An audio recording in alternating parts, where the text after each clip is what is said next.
Video footage के आधार पर महू में जो हिंसा हुई उसके तीन संदिग्ध आरोपी अभी तक गिरफ्तार किए जा चुके हैं। वीडियो फुटेज सीसीटीवी के आधार पर इनकी गिरफ्तारी की गई है। तस्वीरें आप यहां पर देख सकते हैं कि देर रात किस तरीके से पत्थरबाजी की जाती है। 13 संदिग्ध आरोपी अभी तक इस पूरे मामले में गिरफ्तार किए गए हैं।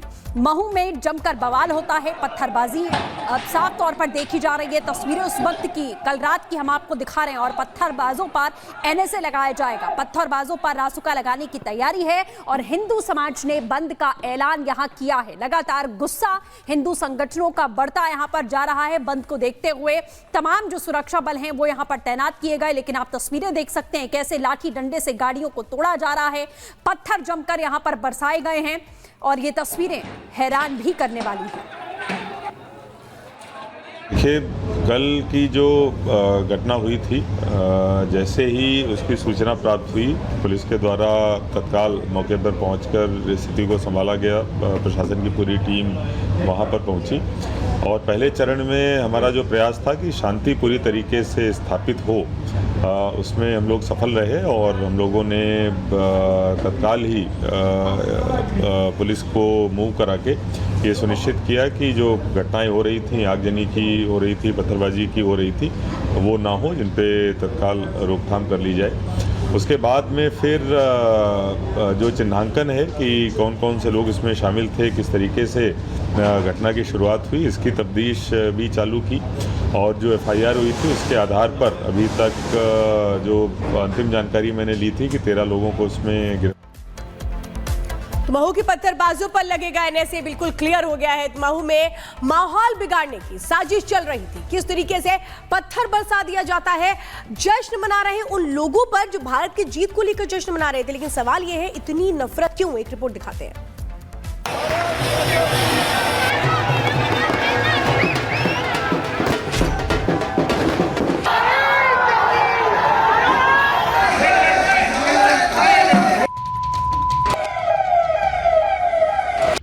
कल आधी रात को जब टीम इंडिया न्यूजीलैंड को हराकर चैंपियंस ट्रॉफी जीती, देश में होली से पहले दिवाली मनाई जाने लगी।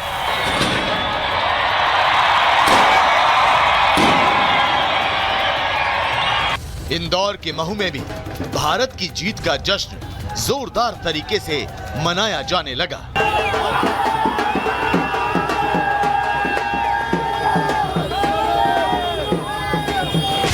लेकिन भारत की जीत का जश्न मनाना इंदौर में कुछ लोगों को रास नहीं आया।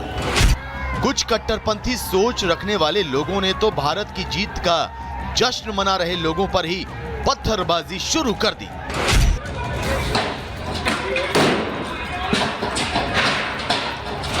और कहा जा रहा है कि ये पत्थरबाजी एक मस्जिद के पास से की गई। कुछ असामाजिक तत्वों ने आधी रात को इतने पत्थर बरसाए कि पूरे इलाके में तनाव फैल गया।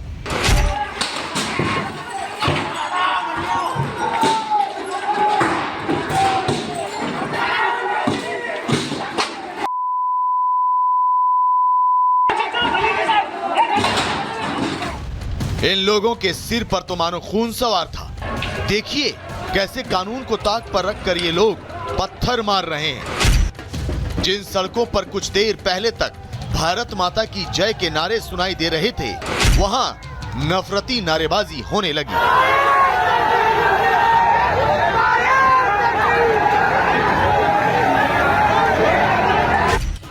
कट्टरपंथियों का जब इतने से भी मन नहीं भरा तो उन्होंने गाड़ियों में आग लगानी शुरू कर दी। घरों के बाहर जहां जहां गाड़ियां खड़ी थीं, इस नफरती गैंग ने उन गाड़ियों को फूंक डाला और तो और कई दुकानों को भी आग के हवाले कर दिया।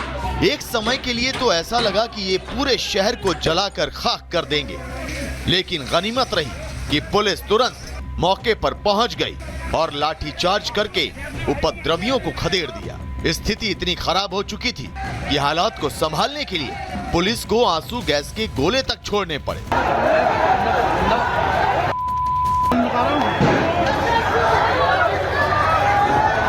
मैच के संबंध में उसमें जुलूस के दौरान कुछ उसमें तनाव की स्थिति उत्पन्न हुई। इसके बाद जो है उसमें कुछ पथराव और आगजनी की घटनाएं हुई हैं। पूरा इसमें जो वैधानिक कार्रवाइयाँ हैं वो पूरी करेंगे हम अभी, और उसके अनुसार जिसमें जो लोग दोषी पाए जाएंगे उस पर भी हम कड़ी कार्रवाई करेंगे। वहीं बवाल की खबर मिलते ही महू विधायक उषा ठाकुर भी मौके पर पहुंची और इस बवाल को कुछ लोगों की सोची समझी साजिश का हिस्सा बताया। महू की जो घटना है मुझे तो ये देशद्रोहिता का ही परिचय दिखती है। पहले तो जानबूझ के रास्ता डाइवर्ट किया, जिस रास्ते से जा रहे थे वहां एक 2-3 बाइक खड़ी कर दी तो मजबूरन या रैली वालों को दूसरी जगह से जाना पड़ा और जैसे ही अंदर गए भयंकर पथराव और ये सुनियोजित षड्यंत्र था।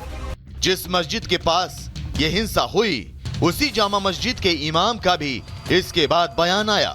जामा मस्जिद के इमाम मोहम्मद जावेद ने कहा कि नमाज चल रही थी तभी यहीं से जुलूस निकला और नमाजियों के ऊपर किसी ने सुतली बम फेंका जिससे ये हिंसा हुई। किसी ने बम अंदर की तरफ फेंका, सुतली बम था वो, और उससे पूरा धुआं उठा और पूरी सिचुएशन क्रिएट हो गई और सारे लोग पैनिक हो गए। इस तरह फिर वो बात बढ़ती चली गई। बस कुछ नहीं, बस मेरा तो कहना यह है कि मुझे समझ में ही नहीं आ रहा है कि ये जुलूस आखिर निकला कैसे और दूसरी बात इस रूट से कैसे निकला। हिंसा और बवाल के बाद पुलिस अब स्थिति पर नजर बनाए हुए है। जहां पर ये बवाल हुआ वहां अतिरिक्त पुलिस फोर्स को लगाया गया है और पुलिस लोगों से शांति बहाली की अपील कर रही है। Bureau report, Republic Bharat. और इसी खबर पर ज्यादा जानकारी के लिए हमारे संवाददाता सत्य विजय हमारे साथ जुड़ गए हैं। सत्य विजय, आखिर ये जो महू मॉड्यूल है इसको लेकर क्या कुछ जानकारी मिल रही है? बड़ा सवाल ये भी कि अचानक से लोगों के पास इतने मोटे पत्थर, हथियार और पेट्रोल बम कैसे आ जाते हैं?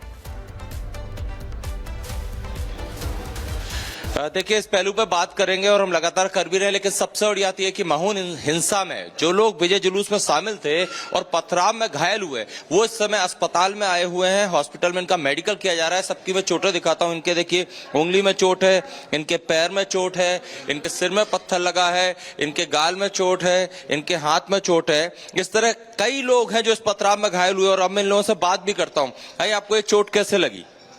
सर, इंडिया न्यूजीलैंड का मैच था। जैसे इंडिया जीती है सर, हमारे महू के जो भी भाई लोग हैं सब रैली निकल रही थी और हम भारत माता की जय, वंदे मातरम ये सब नारे लगाते हुए आगे बढ़ रहे थे, क्योंकि इस देश में हम रहते हैं सर। इंडिया जीती तो हमें खुशी है इस बात की, इस वजह से वो रैली निकल रही थी। पूरे भारत देश में निकली है। फाइनल कल मैच था।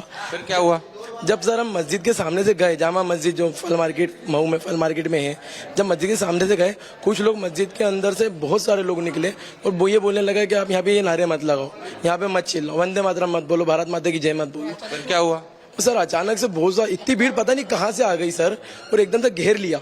कम से कम 100-150 जने एक साथ निकले सर मस्जिद में से। अभी रमजान भी चल रहा है, रोजे चल रहे, शायद इस वजह से अंदर होंगे, पर पता नहीं कहाँ से इतने सारे इकट्ठा हो जाए और आते ही सर मारना चालू कर दिया। इसी वजह से आपके सिर पे क्या पत्थर लगा है? जी सर, ये पथराव जब ऊपर से हुए तो सर लोगों के घर में के ऊपर में से पत्थर भरते हैं सर।